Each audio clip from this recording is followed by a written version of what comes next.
Welcome to Chicago, the city that has it all. Seriously, I've been to a lot of cities, and this one has a different kind of energy. It's raw, it's real, and it hits you the second you step onto the street. You look up, there's incredible, bold architecture scraping the sky. A city that literally rose from ashes. It's a place that tells a story on every single block. Grand boulevards, quiet neighborhood corners. This isn't just another trip, it's an experience. And the experience is whatever you want to make it. You can spend your days getting lost in world-class museums, staring at dinosaurs and masterpieces, or you can eat your way through town, devouring iconic food that'll ruin your diet in the best way possible. You've got these insane lake views that make you feel like you're on the coast, the endless shopping on the Magnificent Mile, and that vertigo-inducing view from the Willis Tower Skydeck. All right, first stop, no excuses. You have to come here, Millennium Park. This isn't just a park, it's the city's living room, its front yard, its meeting point, and right in the middle of it all is the icon, the legend, Cloud Gate. You know it as the Bean, you've seen it in a million photos, but standing in front of it, seeing the skyline warp across its seamless surface, it's something else. It pulls you in. You can't not take a picture here, it's a rite of passage, ultimate Chicago selfie spot. And yeah, it's always crowded. Pro tip, timing is everything. 2 p.m. on a Saturday. A sea of selfie sticks. It's chaos. Get here at sunrise. Golden light, almost to yourself. Quiet, peaceful, crystal clear reflection. Or come late at night, my city lights dancing on the surface. When my Millennium Park is so much more than the Bean. Mine, right over there, J. Pritzker Pavilion. Crazy flowing metal sculpture by Frank Gehry. Close up. Summer. Free concerts and movie nights. Grab a spot on the Great Lawn. Lay back. Listen to the Chicago Symphony under the stars. One of the best free experiences in any city. Epic yet intimate. A few steps away, Lurie Garden. Hidden oasis. 5-acre botanical garden. Secret world. Stroll through patches of wildflowers. Skyscrapers peeking over the hedges. In winter the vibe changes. McCormick Tribune ice rink. Skate with the skyline. Twinkling lights. Pure magic. This park changes with the seasons. Something new every visit. From the city's front yard, we're heading to its playground, Navy Pier. This thing is massive. It stretches out over half a mile into the deep blue of Lake Michigan. You walk out onto it, and the city skyline unfolds behind you, giving you a perspective you just can't get from anywhere else. For a lot of people, this place screams tourist trap, and yeah, it can be. But you have to know how to do it right. It's a place of pure, unadulterated fun, especially if you're traveling with family or if you're just a big kid yourself. The centerpiece, the thing you see from miles away, is the Centennial Wheel. Getting on this thing is non-negotiable. It takes you up nearly 200 feet, and from the top, the view is just insane. On one side, the endless expanse of the lake. On the other, the Chicago skyline laid out like a postcard. Pro tip. Go for a ride just as the sun is starting to set. Watching the sky turn orange and pink behind those skyscrapers is a core memory waiting to happen. It's worth every penny. But the pier is more than just a Ferris wheel. There's a surprising amount of culture packed into this place. You've got the Chicago Shakespeare Theater putting on incredible shows. You can literally go from riding a carousel to watching a serious drama. There are tons of places to eat, from quick snack stands to proper waterfront restaurants with unbeatable views. It's about finding the little pockets of quality amidst the hustle. The best part is the pier is a gateway to the lake. This is where you come to get on the water. Dozens of tours leave from here. Speedboat thrills, classic schooners, and the architecture cruise. More on that later. Just being on a boat, feeling the breeze, and seeing the city from that vantage point is the ultimate Chicago experience, especially at sunset. It's beautiful. It's just plain beautiful. Okay, time to talk about the street that defines Chicago luxury and ambition, North Michigan Avenue, better known as the Magnificent Mile. This is the city's high-fashion runway, its commercial heart, and an architectural gallery all rolled into one. Walking down the street is an event in itself. You're surrounded by towering, historic buildings, flagship stores, and a constant buzzing energy. Chanel, Louis Vuitton, massive department stores, tech giants, gleaming white terracotta of the Wrigley Building, like a giant wedding cake. Neo-Gothic Tribune Tower, stones from famous landmarks embedded at its base. Every building has a story. This street is a marathon, not a sprint. You need to pace yourself. And the best way to do that? Pizza. You're a short walk from legendary deep dish joints. A cheesy, saucy pie. perfect Chicago contrast. It refuels you and reminds you the city has a hearty, unpretentious soul. Don't just stick to the main drag. Some of the best spots are just off the avenue. Charming cafes, historic churches, maybe even the Museum of Contemporary Art. The Magnificent Mile is the spine. The ribs hold the real character. Explore on foot to feel the scale and history.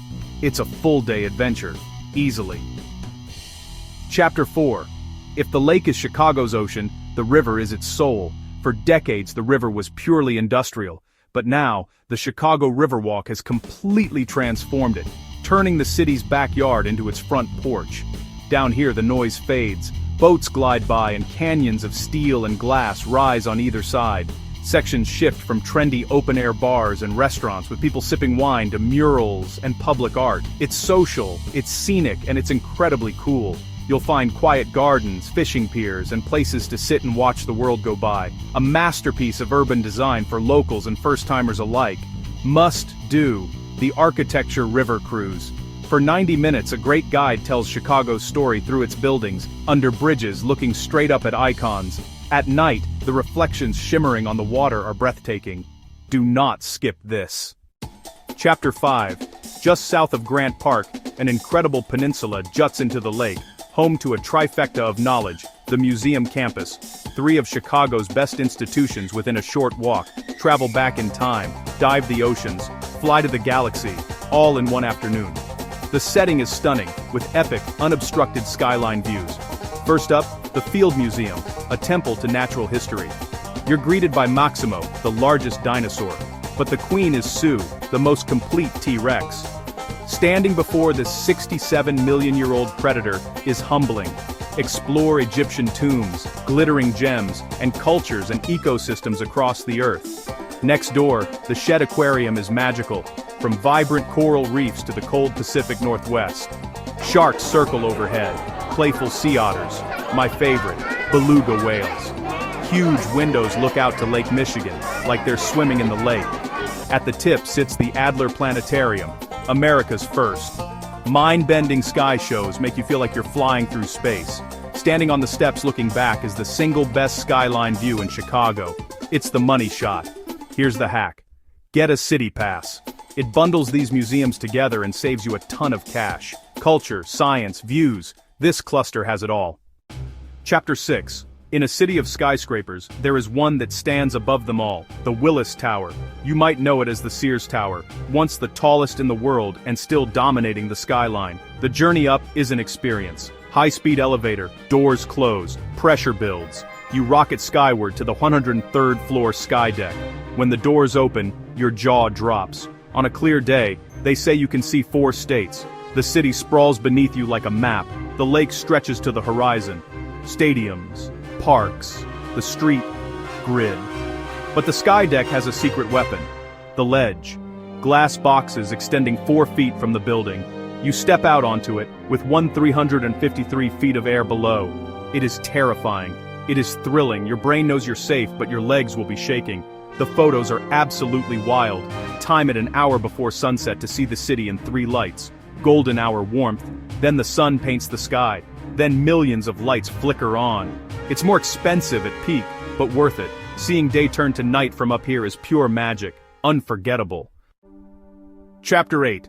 Head north to Lincoln Park, a green escape. The crown jewel is Lincoln Park Zoo, one of the oldest zoos in North America, and completely free. Lions, gorillas, penguins, sea lions with underwater viewing. Not the biggest, but charming and top-notch. Next door, the conservatory is a Victorian glasshouse of palms, orchids, and ancient ferns, perfect on a cold day. Then stroll or bike the lakefront trail with skyline views to the south, connecting to North Avenue Beach. You cannot talk about Chicago without the food. Deep dish pizza, a fortress of crust, gooey cheese, heaped toppings, sauce on top, knife and fork, and glorious. Lou Malnati's, Giordano's, Pequod's. Try more than one and decide for yourself. All beef dog, poppy seed bun, mustard, onions, neon relish, pickle spear, tomatoes, sport peppers, celery salt. The one cardinal rule, no ketchup. Hit Portillo's for the full delicious chaos. Garrett popcorn, caramel crisp, cheese corn, and the Garrett mix. Sweet and salty perfection. Dessert, breakfast, or whenever, Chicago's donut scene is creative and worth seeking out. Feeling overwhelmed? Join a food tour to sample favorites and learn the history. Chapter 10. Chicago isn't a one-season city. The vibe, the activities, the whole experience change with each season. After winter, the city explodes with energy. Lush parks, sidewalk cafes, biking the lakefront, kayaking, beaches, and festival season like Lollapalooza and the Blues Fest. Autumn might be best. Fewer crowds, perfect weather, red, orange, yellow leaves, river cruises framed by color, pumpkin patches, and spooky events. Winter gets really cold, but Chicago leans in. Millennium Park ice skating, Christ Kindle Market mulled wine and gifts, magnificent mile lights, festive, cozy, and charming. We've covered the big hitters, but the real magic lives in neighborhoods where locals hang out. Start in Wicker Park and Bucktown, epicenters of cool. Wander Milwaukee, Dahmen, and North Avenues for coffee shops, boutiques, vintage and record stores. Laid back, artistic, authentic. Logan Square has beautiful boulevards and a food and cocktail scene on fire. For a killer skyline shot, go to North Avenue Beach. Local photographers love it. For music, hit jazz and blues clubs in Uptown or the South Side. Historic venues where legends played and the music is still raw and real. Cheap local thrill. Ride the L, specifically the Brown Line around the Loop for an elevated tour of the architectural core. Chapter 12. Logistics. Don't plan on driving everywhere. Parking is pricey and traffic can be a nightmare. Use CTA, the L and buses. Get a Venture Card or app, load it, and go. Walk the Loop and nearby neighborhoods. Rent divvy bikes. Ride the lakefront trail. Best weather May-October. September-October is a sweet spot. Winter is festive. Just pack a very warm coat, hat, and gloves. Don't underestimate the wind. Tourist areas are generally safe. Stick to well-lit busy spots at night, secure valuables, and don't walk distracted. So that's it. That is your high-speed, no-nonsense guide to Chicago. Grand ambitions and humble pleasures. World-class art and down-to-earth people. Work hard, play hard.